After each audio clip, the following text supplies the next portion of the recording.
Okay, this is what I have to say about nuclear weapons in general, okay?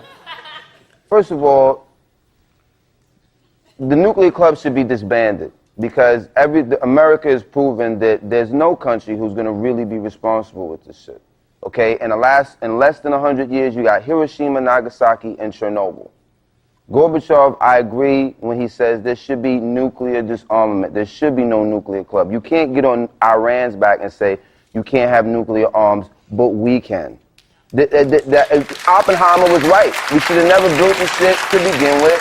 It was wrong. We haven't learned our lesson. And now, Oppenheimer's prophecy is coming to be fulfilled because when countries like Iran or other countries which their argument is, why can't we? If you can, then why not I? Because we don't have the same type of politics, or because we're odds on certain things. Excuse me, the Iranians deny that they are trying to go nuclear. Right, and they say that they're doing they've sworn on a stack of Qurans that they do not want this program for weaponry. So why does no one believe them? I'm pleased to see you're just assuming that they're lying. Why does no one believe them? They're tearing up every treaty they've ever signed. They make nonsense of non-proliferation, nonsense of the UN, nonsense of the International Atomic Energy Authority. If the U.S. can have one, I agree with you. or Britain can have one, then why not Iran? I think they're lying. What type of example is it for us to dictate these terms to other nations? Meanwhile, where's their right to self-determination? Iranian surrogates, they're lying. They're Iranian surrogates in the Middle East. They got it by piracy. Are using mushroom clouds as their flags. Yes. As their flags. Who is? Iranian surrogate groups like Hezbollah and Hamas. I was at a Hezbollah rally in Beirut. They're using mushroom clouds as their flags. I was at, Salman's quite right. I was at a Hezbollah rally in Beirut last month. The slogan now, the flag, the symbol, the logo is a nuclear mushroom cloud. Okay. That's their party symbol. What is the response of the West supposed to be to that? What, to say hands off or we're going to blow you up? An eye for an eye leaves everybody blind. Martin Luther King said this. There needs to be a generation in this lifetime, in this time that we're living in, at least half of a generation that lives without war. For the sake of the children and for the sake of the environment that we all, so covet now, war is an environmental issue. Cry me a river. I'm not crying you a river. War is an environmental issue. Digging uranium and steel out of the ground to create bombs and guns to kill other people is a negative environmental issue. What do you think? Why won't you just put a moratorium on that? What do you think the mullahs want it for, then? I'm not concerned with the issues of religion. You have religious nuts everywhere. And to be perfectly honest, everybody has a religion. Some people's religion is their... Not us. Not on this side of the room. Not over here, baby. Let me finish the point. I know you love this. You're like, I'm going to get Most Def on with Christopher Hutchins and Salman Rushdie and my non-God-believing friends. We're going to eat his ass up. Cornel West can't save you now, Most Def. Man, your ass seems to be fine. Anyway, but listen, I'm saying this. No bites in there. Philosophically, everybody has something that they're completely 10 fingers, 10 toes devoted to. That is a guiding principle in your life, something that you give all of yourself to. Human beings are hardwired to be completely devoted to something. So I'm using the word religion to where it doesn't belong.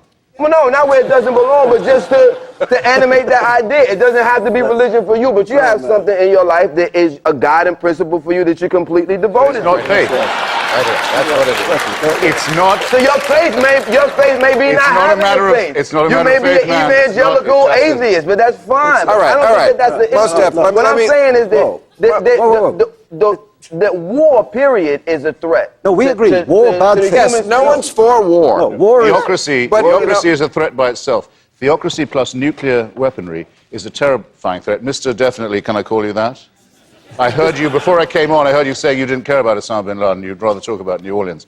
Wait till someone who thinks like bin Laden gets hold of an apocalyptic weapon. You'll stop sounding so funny. I don't have that type of paranoid viewpoint of the world. I think, This is not paranoia. There's only one group in the world that currently wishes to get nuclear weapons to use them.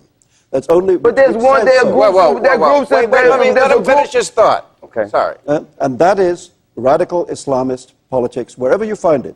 In Pakistan, where 2/3 of the power elite, the military leadership and the Secret Service leadership, are pro-Islamist, are desperate to get their untrammeled hands, without elected bodies to restrict them, onto nuclear weapons, which they already possess. The Iranians ditto. And their surrogates in Hezbollah are already boasting with their flags about the use of that weapon. You know, there's nobody else in the world who possesses a nuclear weapon that's talking about wanting to use it. It says they use it, but the people who invented the technology to be able to use the nuclear weapon did against the advisement of the creators of the device in the first place, and they created one of the hugest human catastrophes in human history. Yes, so I'm saying, as a means of, if you want to disarm Iran or these groups that you're so concerned about, it would seem that you would lead by example and say, I don't even use these weapons anymore. So that's why it's illegal for you to do so. And it's well within... You didn't listen to Mr. Rushdi's point. It's a shame you didn't. I think I did. There are those who have the weapons as it might be. It's a bad idea, I agree with you.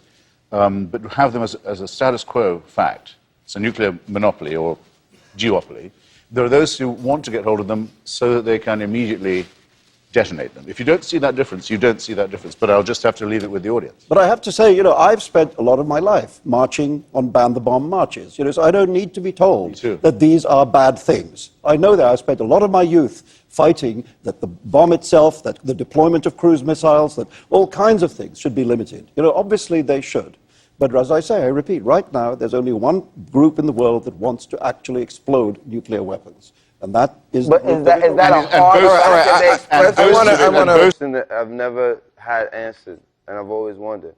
What is the Taliban's manifesto? Do they have? What is it exactly that they want on a political level? I know that Hamas has one, Hezbollah has one, the IRA has had one, the Black Panthers have one. Most governments, governments or paramilitary groups or terrorist organizations have one. What is Al-Qaeda's political... Al-Qaeda or the Taliban? Not or Taliban.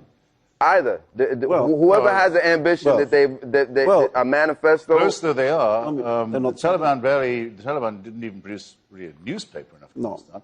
Al-Qaeda's manifestos can be read very easily, and you can also watch them on Osama bin Laden's video.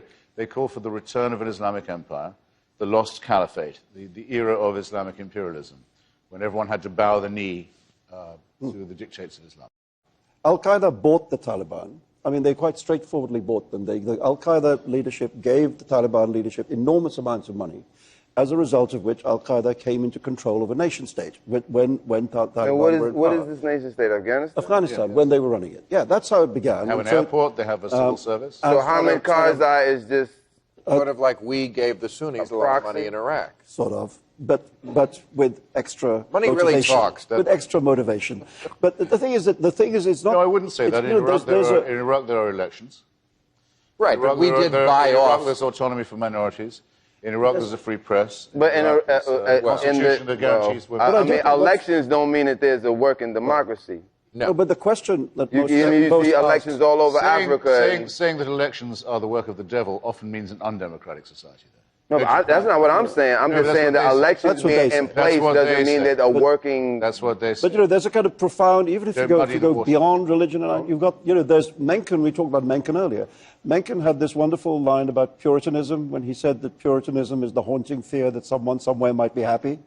You know, and I think that what you've got here is an ultra-Puritan agenda which tries to crush, I mean, music, forget about it. Illegal. Illegal. I understand that. I'm just saying, is there any place where you can go read, this is who we are and this is what we want? Has it been clearly defined or vocalized any place on the world stage? Or is this... They clearly say it. I mean, the Taliban leadership has said music is against Islam. No, I understand. I mean, those are finer points that, you know, what they don't or don't like. I'm trying to find out what is their main political objective and aim, and have they ever vocalized it on let me put it in a simple way. Restoration of the caliphate. They're trying to create a fascist state, to put it in English. Right. Yeah. And also, bin Laden has said many times he wanted to bankrupt America, and he also thought it was a duty for every Muslim to control nuclear weapons, to get their hands on nuclear weapons. So they put it out. He drops a lot of records. And to kill all Jews, all Hindus, all secularists. They've only got me twice so far. Yeah, right. Well, I mean, all I can say is that if a group has this type of they're bad. Well, they're bad motherfuckers. I didn't say that. Okay, I'm just telling you. I'm down, bro. I'm not wearing the Al Qaeda T-shirt. You sound as if the whole... I'm trying to get an understanding. You're sounding as if you only just heard of them. No, I'm not sounding like that at all. I'm asking for points to be edified. Bewildered, right? No, I'm not bewildered. I don't take my information from the news. I don't just believe that somebody is bad because CNN or you said so. Well, no, but this is coming from myself. Well, then why ask us? I asked a question because I wasn't clear. Let's see some evidence of that. Okay. Let's see some evidence of that. What do you mean? I said, let's see some evidence of that. You say you've got no reason of your own to dislike Al Qaeda. If I had, I didn't say that at all. You didn't say the contrary. I asked to be edified what was their political objective. That's what I said. I didn't say I had no reason to believe that. You're asking because you don't know. Because it's never been explained to me. The only thing that's been said is to listen. All right. Wait. Let me be clear. Video. Joanne Chesimard was put up on the sides of buses when I was a child. Who? There were many. Joanne Chesimard, known now as Assata Shakur. Okay, there are many people in my community. Assata Shakur. I don't know who that is. Right, okay, Assata Shakur is currently living in exile in Cuba. She was a former Black Panther. She was accused of murdering police in New Jersey. She was accused of crimes that she, to this day, affirms that she did not commit, and there was no evidence against her for, and she escaped from prison to exile in Cuba. Okay, there have been lots of crimes that have been leveled against people which they didn't do. And I come from a community where that shit happens routinely. Maybe you don't live in that community. You haven't heard of... But let me finish. Let me finish. You haven't watched the Bin Laden video.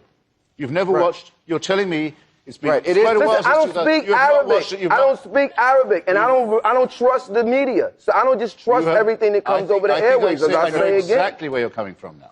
I know you haven't watched one. You haven't watched... No, he's saying he doesn't believe the translation. I don't believe the translations. I don't speak Arabic, so all I ask is simple questions. Watch it like me with an Arab-speaking friend. Look at a decent translation. You're telling me all this is new to you. You don't know or believe any of it. Mr. Hitchens, what I said as I asked the question is what was Al-Qaeda's political objective? What was their aim? And has it ever been clearly defined? That's it. You've already told me that you wouldn't take it just from me. Yes. Okay. No, I wouldn't. I wouldn't just take it from just anybody. You wouldn't just take just any information from me. Do a bit of work on your own account. Sure. I do work on my own account. I don't start no shit, Mr. Hitchens. I'm from Brooklyn. Mr. Definitely. I'm not afraid of nothing. Mr. Definitely, I'm from Hampshire. Bro, then congratulations. Absolutely. You know what I'm saying? We're both from planet Earth. It's very unwise. I'm not a lazy thinker. I mean, I like to make assumptions.